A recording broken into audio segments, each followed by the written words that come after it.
Bueno, y hoy en Voto 24 continuamos. Estamos conversando ahora en esta etapa con cada uno de los candidatos a la vicepresidencia de la República en las diferentes nóminas. Y hoy nos acompaña José Raúl Mulino, candidato a vicepresidente en la Alianza Realizando Metas y el partido Alianza. De José Raúl Mulino, bueno, se puede hablar mucho y creo que podemos quedarnos toda la mañana, pero estamos ante alguien que ha sido no solamente ministro de Seguridad, que quizás es el último puesto que se recuerda, pero él también fue ministro de Gobierno y Justicia cuando existía un Ministerio de Gobierno y Justicia. Fue canciller. Además también de haber sido magistrado suplente de la Sala Civil de la Corte Suprema de Justicia en la década de los 90. Fue miembro principal del Consejo Nacional de Relaciones Exteriores. Participó en la firma de los tratados de asistencia legal mutua sobre asuntos penales y delitos relacionados con tráfico de drogas en la década del 90. También fue presidente de APEDE, fue presidente del Consejo Nacional de la Empresa Privada, CONEP, de la Asociación Panameña de Derecho Marítimo, entre muchas otras posiciones. O sea que estamos hablando, y vamos a hablar hoy, con una persona que conoce ampliamente el espectro político, no solamente dentro de la conformación de un partido, porque nos ha hablado también que tuvo y fue parte de dos partidos políticos, y estuvo dentro de la conformación de esos partidos políticos. Estamos hablando de alguien que conoce todo este espectro de la política, de la administración pública y también de la parte gremial de este país. Así que, José Raúl Mulino, gracias por acompañarnos esta mañana. Muchas gracias. Vale la pena explicar ese antecedente de las personas con las que estamos conversando, porque hay unas nuevas generaciones que quizás no conocen la figura. Así que lo importante es ponerlo en contexto. Pero ahora, en esta nueva etapa, sí sería bueno entender cómo visualiza José Raúl Mulino el país. ¿Cómo lo ve? ¿Qué propone? O sea, ¿dónde estaría el cambio más importante que hacer en este país? Buenos días. Gracias otra vez. Miren, si tuviera yo que escoger una palabra para definirlo todo, diría que el país está muy deteriorado, integralmente hablando. La economía, todos sabemos cómo está marchando. La vida pública, en este momento, muy deteriorada también, muy cuestionada, con muchos argumentos de la población para cuestionarla.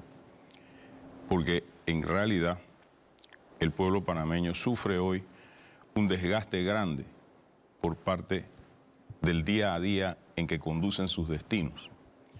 Siento igualmente que el mayor esfuerzo que tenemos que hacer una vez llegados al gobierno es encontrar la fórmula para llevarle vida mejor a todos los ciudadanos panameños.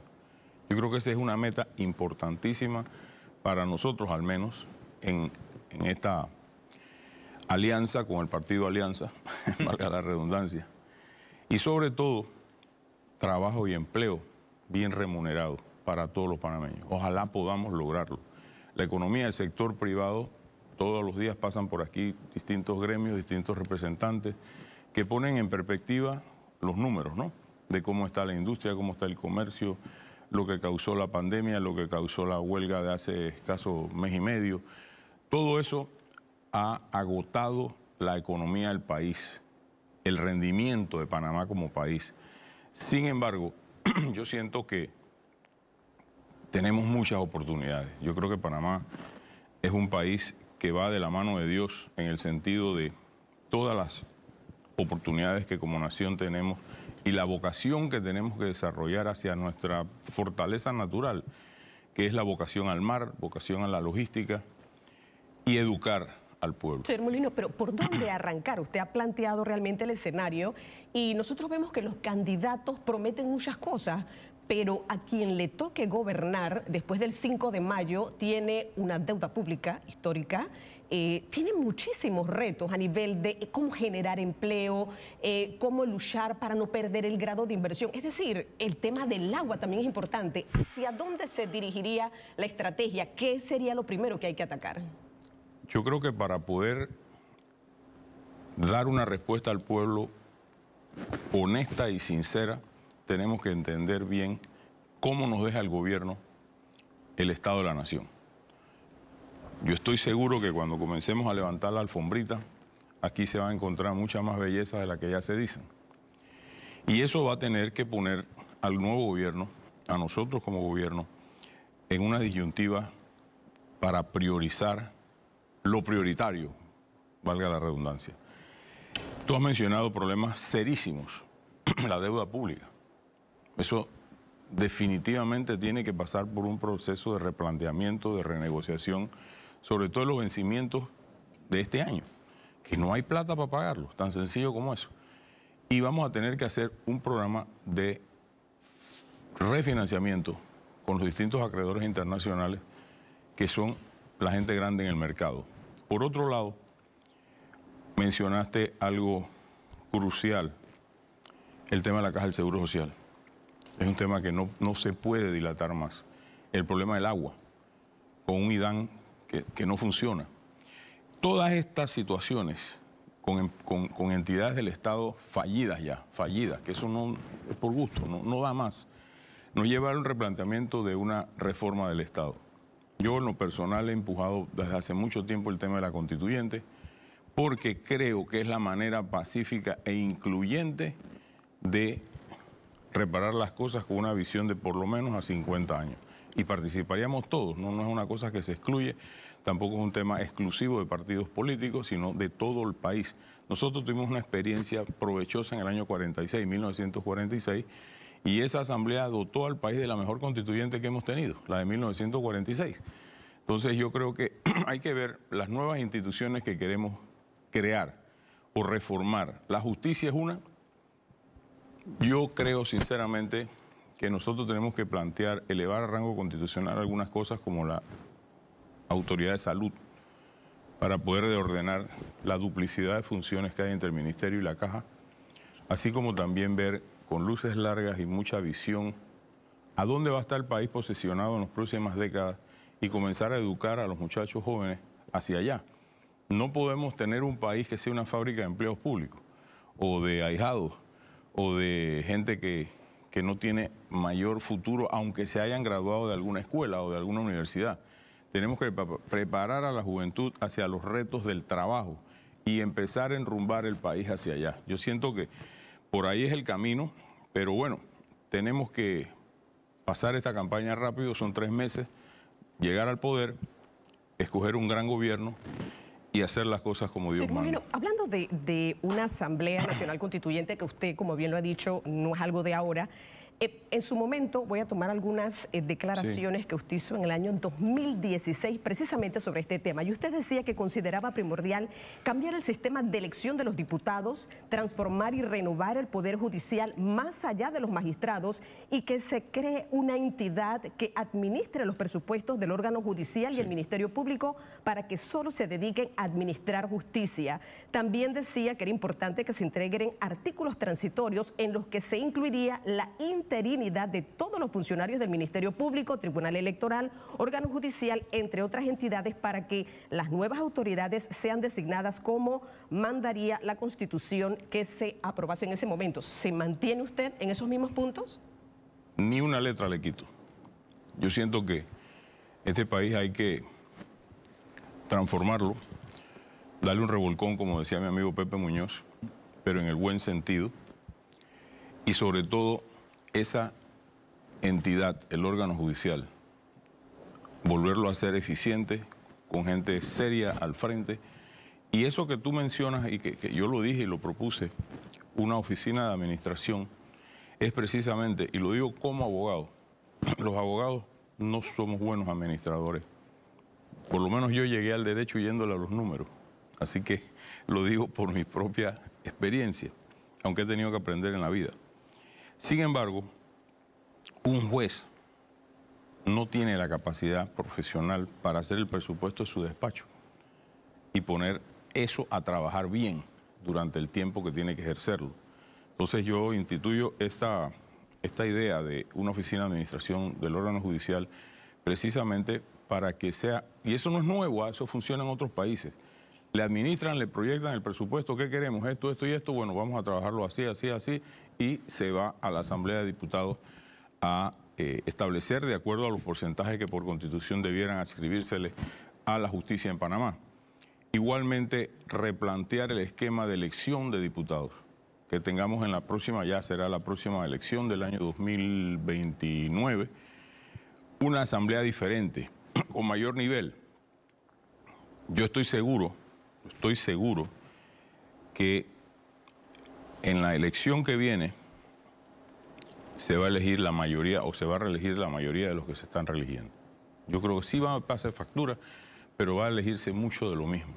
Entonces, si tú elevas la asamblea a un nivel provincial, ¿no? Y cuidado que hasta nacional, pudiéramos tener una mejor calidad humana. El diputado de hoy es un representante de corregimiento glorificado, con dineros que nadie sabe de dónde salen.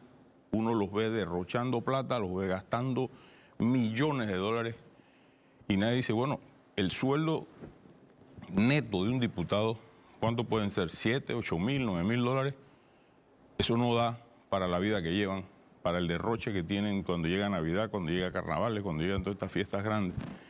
Y esas cosas hay que enseriarlas. Yo no siento, y lo digo con toda honestidad, yo no siento que nosotros estamos viviendo en un país normal, muy anormal el país que estamos viviendo. Ya ni nos sonrojan las cosas y hay que enderezar el camino, porque si no, este país va a quedar en muy malas manos muy pronto. Usted nos está revelando elementos importantes de lo que sería una nómina presidencial de RM y Alianza. Y nos está diciendo, uno, que hay un proceso de transformación o que esperarían hacer un proceso de transformación en el órgano judicial y en la Asamblea Nacional a través de un proceso constituyente. Creo que no me está hablando de una promesa, sino de una propuesta específica con la cual ustedes comenzarían su gobierno de ganar las elecciones. Hay que hacerlo rápido. Yo creo que la paciencia del pueblo panameño está bien deteriorada. Lo vemos, lo hemos visto recientemente. Y los problemas que hay que enfrentar tampoco son de soluciones ni fáciles, ni políticas, ni cosméticas. Si nosotros enfrentamos la realidad de las cosas urgentes que tiene este país, las que ya mencioné, el seguro, la deuda, etcétera, nos vamos a dar cuenta que la luna de miel, que le llaman al periodo de los primeros 100 días de un gobierno, cuidado que son 30 días. Cuidado que son 30 días. Y lo digo con toda franqueza porque no estoy aquí en ánimos de venir a engañar a nadie, sino simplemente decirle la cosa va a estar difícil. Van a dejar una economía, una hacienda pública precaria, muy dañada, muy deteriorada, un presupuesto ficticio. Un presupuesto ficticio. El hecho de que hayan quitado 2.000 millones no lo convierte en real. Eso es ficticio. Y el país va a tener que ajustar muchísimo su funcionamiento. Porque mientras se renegocia la deuda, mientras haya flujo nuevo para poder invertir, ¿cuánto queda de ese presupuesto de 30.000 inflado para inversión? Muy poco. Estamos viviendo de deuda para pagar deuda. Todo el andamiaje gubernamental se financia la operación del gobierno con más deuda. Nosotros que tenemos en el Banco Nacional la plata con que se paga la planilla. Eso no es así. Y hay que decírselo al país para poder encontrar, explicándole con la verdad a la gente, la paciencia necesaria para poder hacer los cambios que se necesitan. Este es un país en donde todos vamos a tener que poner una cuota de sacrificio importante, todos. Señor Molino, quiero saber, y a ver si no estoy equivocada, usted el mensaje que le está mandando al país hoy en día es que esa época de bonanza, porque hay que decirlo, el panameño cuando recuerda la administración del señor Martinelli, y así lo ha dicho públicamente, lo enmarca en una época de bonanza. Usted en alguna entrevista reconoció que lo que le había dejado la administración pasada al señor Martinelli, es decir, la administración del señor Martín Torrijos, había sido muy distinta con la que se va a encontrar hoy en día. Sí, claro. Son épocas diferentes, son momentos diferentes, no solamente a nivel nacional, sino a nivel internacional en cuanto a economía se refiere, y ya sabemos todo lo que ha pasado con temas de pandemia y demás. No será la misma época que va a vivir el panameño, porque creo que esa es la idea que se ha vendido, ¿no? Definitivamente, yo creo que primero, no creo que sea la misma época porque todos sabemos cómo estamos, ¿no? Pero sí tenemos un compromiso. Ricardo Martinelli es un hombre de trabajo, de ideas para echar adelante este país. Tenemos potencial, tenemos áreas turísticas del país que desarrollar, proyectos importantes que terminar y concluir, como es la línea 3 del metro, expandir ese metro más hacia el área este, con el propósito de darle mejor vida a la gente. Yo creo que de eso se trata esto, vida mejor. Haciendo un esfuerzo, teniendo un gobierno austero. Tiene que haber un gobierno austero, precisamente para que la gente vea con el ejemplo que se da de que este no es un gobierno de francachela, ¿no?, sino de un gobierno que quiere realizar la mejor inversión de los dineros públicos, realizando proyectos que generen empleo y que coayuden con el sector privado a llevar mejores empleos bien remunerados a los panameños. Yo creo que no estamos hablando de algo imposible, definitivamente que vamos a tener que entrar rapidito a solucionar esos problemas que están ahí en la mesa, pero que no va a impedir eso que desarrollemos proyectos importantes como los que he mencionado y otros más. El tren a Chiriquí, eso es algo que va a ser, yo creo, que el legado más importante de esta administración, de la nueva oportunidad de administrar el país.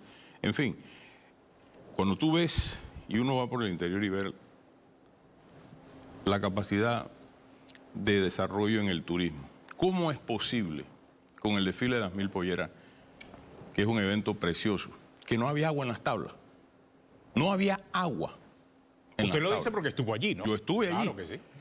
Eso, imagínate cómo amaneció ese pueblo al día siguiente, destruido, porque no había agua.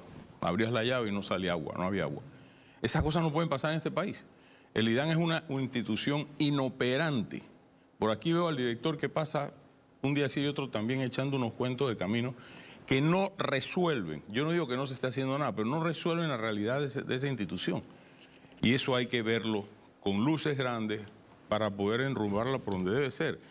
Es un gran desastre la administración del agua en Panamá. Hablando del agua, Canal de Panamá, ¿cómo ve la nómina RM Alianza del Canal de Panamá?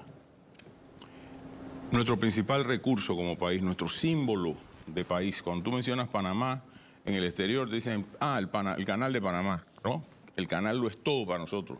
Además de lo que significa como pueblo, todo lo que se hizo para hacerlo panameño.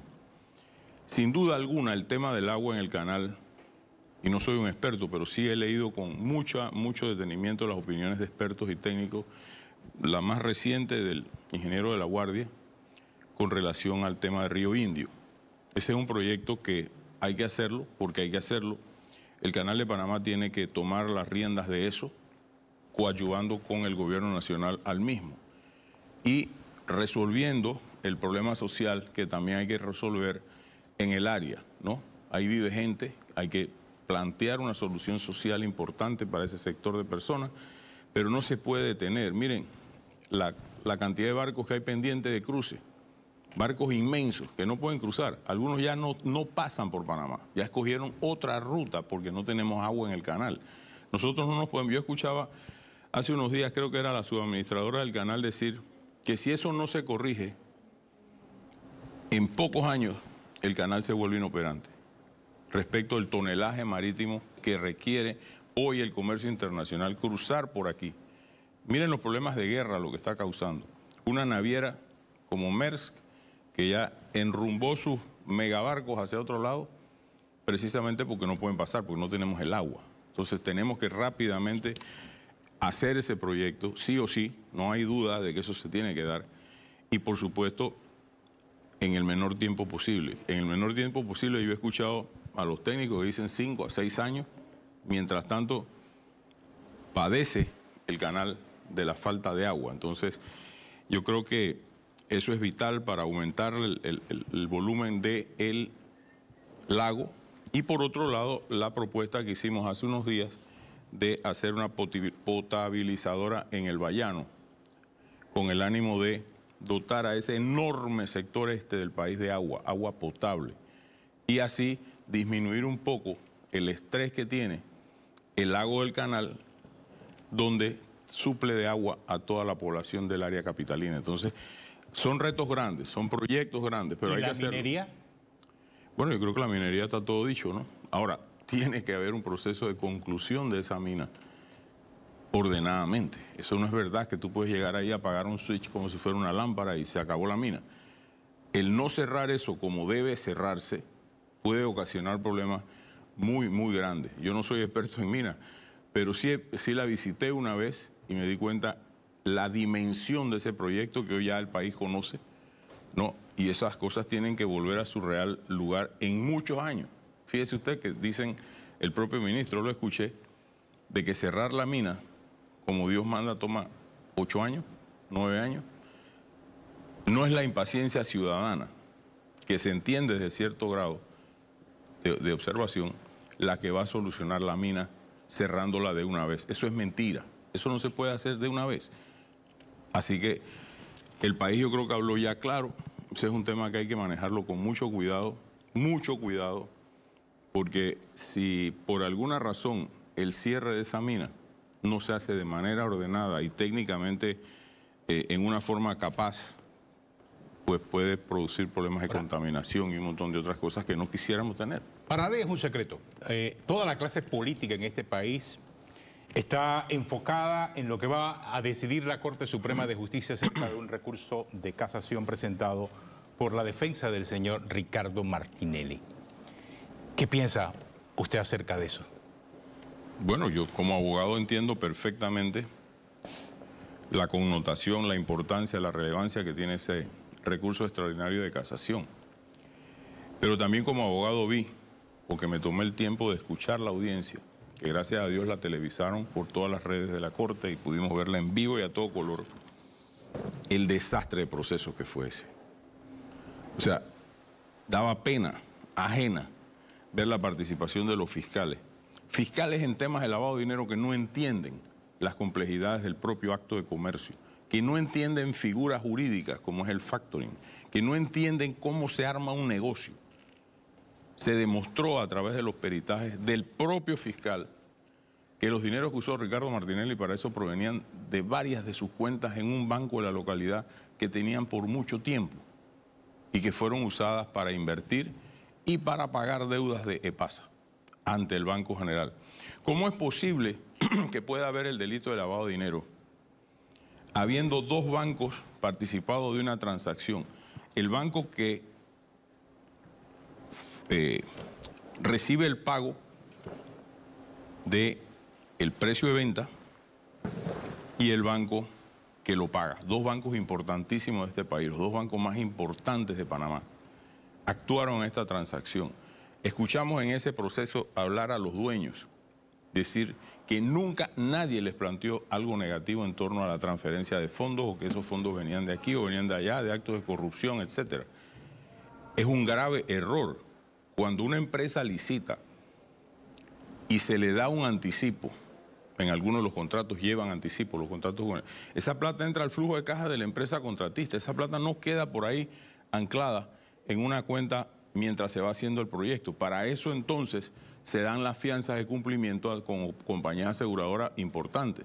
Todas esas cosas se desconocieron. Dos testimonios de testigos disque protegidos, que todos sabemos quiénes fueron, que no le permitieron a la defensa poderlo cuestionar. O sea, tú haz lo que tú quieras, me llevas a un juicio, pero respétame mis derechos, respétame el debido proceso al que tengo derecho como ciudadano de este país, como panameño, común y corriente. Eso no pasó. Entonces, yo me leí el escrito de casación, que no es una apelación de la apelación. La casación es un recurso técnico muy, muy delicado, sea en lo civil o en lo penal. Es muy delicado. Y se plantea ahí qué son los errores en derecho que se cometieron en el proceso. Ese documento que se publicó y se distribuyó ampliamente, que redactó el abogado Carlos Carribe, es perfecto. Es perfecto. Y debe la Corte, la Sala Penal en este caso, porque no es el Pleno, la Sala Penal de la Corte, definir en derecho lo que ahí se plantea. O sea, ¿usted espera que se admita la casación presentada por la defensa? Por supuesto que sí, yo creo que debe ser así, porque aún en el evento, vamos a suponer de que el escrito adolezca de alguna falla. La ley, el Código Judicial obliga al juzgador a decirle, a enviarlo a corregir. O sea, tiene que corregirse para presentarse porque no es una instancia más en el proceso. Es un recurso extraordinario en donde se va a discutir la legalidad del mismo proceso. Entonces, no puede ser que a una persona, porque es Ricardo Martinelli, ¿no?, se le niegue, como se le han negado ya, sus derechos en un tema que es de fundamental importancia. Yo no siento que la Corte Suprema de Justicia, la Sala Penal en este caso, puede darse el lujo de no admitirla para truncar una carrera presidencial en las próximas elecciones que ya sabemos que el pueblo decidió. Aquí yo no estoy hablando por mí, yo estoy hablando por todas las mediciones que se hacen a nivel nacional. Ricardo Martinelli es el próximo presidente de este país, si lo dejan correr. Entonces, ¿a qué están apostando? A que no corra. Y eso no se puede hacer a través de un proceso amañado de justicia, porque hoy es por mí, mañana es por ti. Nosotros no podemos aplaudir eso, porque aplaudir eso significa reventar la justicia, la administración de justicia tan cuestionada que tenemos ya. Entonces, señor Molino, yo creo que tiene que correr y tienen que fallar en derechos. Yo iba un poco por allí porque es inédito lo que está pasando en nuestro país y su posición específicamente como candidato a la vicepresidencia. Usted en algún momento ha dicho, o lo ha reiterado también, yo ni lo esperaba, ni lo busqué. Así es. Pero toda mi vida me he preparado para este momento. Así es. Usted fue candidato en las primarias de Cambio Democrático también y presentó algunas ideas, pero el 15 de febrero el Tribunal Electoral comienza a imprimir las papeletas de votación y puede pasar algo. Si antes de ese tiempo se falla y el señor Martinelli se inhabilita, en la papeleta aparecería usted como candidato. Obviamente, sí. José Raúl Mulino llevaría a Realizando Metas a ganar si no estuviera, en este caso en particular, en la papeleta el señor Ricardo Martinelli. ¿Qué piensa usted? Le digo algo y escríbalo. Me voy a partir el alma, si eso sucede, para ganar y llevar al partido al triunfo electoral y hacer un buen gobierno. Eso se lo doy por sentado. Sin embargo, mi esperanza y mi apoyo es a Ricardo Martinelli, que le respeten sus derechos y que le permitan correr. No puede ser. Ahí está Guatemala, que ustedes vieron, ayer tomó posesión el nuevo presidente entre problemas de todo tipo para intervenir la justicia en una decisión del pueblo de Guatemala que eligió al señor Arévalo. No fue el dedo de nadie, fue el pueblo de Guatemala. Bueno, nosotros necesitamos que sea el pueblo de Panamá el que exija y rinda con el voto, el testimonio de aprobación de quién va a ser su próximo presidente. Señor Molino, el otro escenario... Eso tiene que ser así. El otro escenario es que el señor Martinelli apareciese en la papeleta, fuese luego inhabilitado y le endosaría los votos a usted. Mire, como presidente de la República, porque ese sería su papel, ¿no tendría usted un vicepresidente? No tengo vicepresidente. Por eso le digo, es algo inédito, porque mientras usted ocuparía el Palacio de las Garzas, el señor Martinelli estaría enfrentando los cargos o la justicia por el caso New Business. Es decir, sería algo bastante, no sé, en el caso suyo, delicado. Usted estaría en la presidencia de la República, el señor Martinelli estaría en otro lugar, obviamente por las circunstancias y el caso que ya conocemos. Usted lo iría solamente a visitar. Usted tendría el poder, señor Mulino. Usted sería el presidente de este país. Es decir, yo no sé si usted ha analizado esta situación porque eso sería lo que pudiera pasar. Por supuesto, y lo hemos conversado con el Tribunal Electoral también, porque claro, surgen dudas, ¿no? En una reunión que tuvimos hará 3 semanas con Organización Electoral, el señor Osman Valdés nos dijo claramente que van a esperar hasta el mes de abril, los primeros días de abril, para imprimir la papeleta presidencial. Ellos comienzan ahora en febrero a imprimir todas las otras papeletas que suman millones de papeletas. Y las presidenciales que suman 3.7 millones, cercano a 4 millones de papeletas, se van a imprimir a partir del día 2 de abril. De aquí al 2 de abril, ese escenario inédito, subrayo la palabra inédito, que muy bien planteas, se tiene que haber definido en una vía o en la otra. Por eso apelo yo a que sea en derecho y que se valore lo que ahí se ha planteado en ese recurso de casación prístinamente presentado por el licenciado Carrillo. De no ser así, pues, si se definió el tema del señor Martinelli antes, en favor de él no habría ningún problema. Si llegamos a abril y aún no se ha definido, saldrá su cara en la papeleta de la elección del 5 de mayo próximo.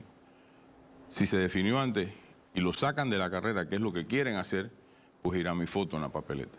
Así que sí es inédito. Esto en la historia política de este país no ha pasado. Han habido de toda clase de cosas alrededor de la presidencia de la República, pero no esta. Y sinceramente lo único que yo aspiro es a que todas esas injusticias se revisen como debe ser en derecho y se restituya el Estado de Derecho a toda la gente que le han violado sus derechos a través de procesos amañados y burlos. El que no quiera entender que los Varela Leaks existieron es porque se hace el tonto. Ahí está la trama de todo lo que pasó durante 5 años en este país manipulando procesos. El que la hizo y se lo prueban en un proceso, que sea condenado. Pero no me pueden, y lo dice la voz de la experiencia, meter en un proceso porque alguien le da la gana de fregarme la vida a mí, acabar con mi vida como ciudadano. Eso es lo que no se puede permitir aquí. Y eso es la lucha que se tiene. Y yo creo que Ricardo Martinelli ha dado muestras evidentes de que es un guerrero, de que es un luchador. Y está luchando para que se le respeten sus derechos. No es que está pidiendo más nada, que le respeten sus derechos. Esta pregunta se la hago a título personal a José Raúl Mulino, y no independientemente de las postulaciones que se han hecho realizando metas al Parlacén. ¿Debe Panamá salir del Parlacén? ¿Qué piensa usted? Ay, se lo dice a la persona que vio nacer el Parlacén. Es más, yo creo que yo fui el que firmé el tratado. Creo, no estoy muy seguro, pero sí me acuerdo haber ido al acto de lanzamiento del Parlamento Centroamericano, que surgió de una iniciativa de la entonces Comisión Económica Europea, tratando de emular en lo posible al Parlamento Europeo. En aquel tiempo, yo viví los procesos de paz en Centroamérica. Yo formé parte de la Comisión de Seguridad Centroamericana, tanto en la Guerra del Salvador como en el proceso de negociación con la URNG de Guatemala para poner fin a ambos conflictos bélicos. El Salvador fue en una forma, Guatemala fue en otra, pero firmaron la paz. Bueno, cuando se firma la paz, las fuerzas políticas internas de esos países no se hablaban. Y en la región tampoco. No, entonces se trajo esa figura, que fue una recomendación y hasta financiada en parte del inicio por la entonces Comunidad Europea, hoy es la Unión Europea, todavía no se habían consolidado como lo que es hoy día, y nació el Parlacén. Que se desdibujó en el tiempo, eso es harina de otro costal. Yo creo que el Parlacén, si no se replantea como un organismo internacional, regional, con claras visiones y metas a cumplir, debe extinguirse. Porque no es, o sea, lo que se decide en el Parlacén, cada quien lo puede aplicar en su país o no aplicar, no es coercitivo. Y la verdad que yo no conozco una sola resolución del Parlacén durante su existencia que yo recuerde que haya servido para algo. Sinceramente, no la recuerdo. Entonces, claro, es una institución muy deteriorada por todo lo que ha pasado ahí, que se ha usado de refugio, que se ha usado de todo. Pero sí tiene que replantearse. Es una institución creada por un tratado internacional entre 6 países, y no, 5, porque Costa Rica desde un inicio dijo que no iba a participar. Eso fue así, desde un inicio. Costa Rica no participó del Parlacén y hoy no es miembro del Parlacén. Los demás países sí asistimos a eso. Panamá en aquel momento vivía una transición democrática en donde, curiosamente, la primera vez que las fuerzas políticas en Panamá se hablaron entre sí fue cuando se iniciaron los diálogos de Bambito, en los que yo participé, cuando el tema del canal, la visión del Panamá 2000 que le llamábamos.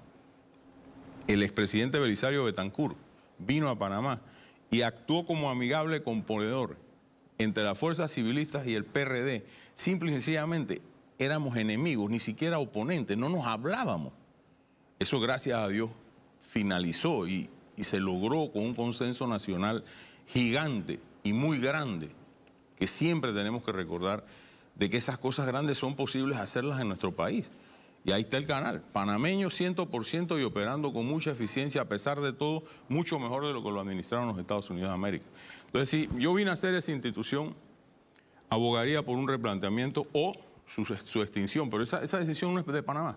Esa decisión no es de Panamá, son 5 países que forman parte de eso y será una discusión en algún momento. En algún momento yo no la veo cercana, sinceramente, porque vamos a elegir candidatos a Parlacén ahora en esta elección. Salvo creo que un partido no postuló, lo demás todos hemos postulado. Bueno, muchas gracias, licenciado José Raúl Mulino, por acompañarnos, candidato a la vicepresidencia de la República en la Alianza Realizando Metas. Agradezco mucho el saludo a la teleaudiencia con gran respeto. Gracias por invitarme. Tenemos una pausa, regresamos en breve.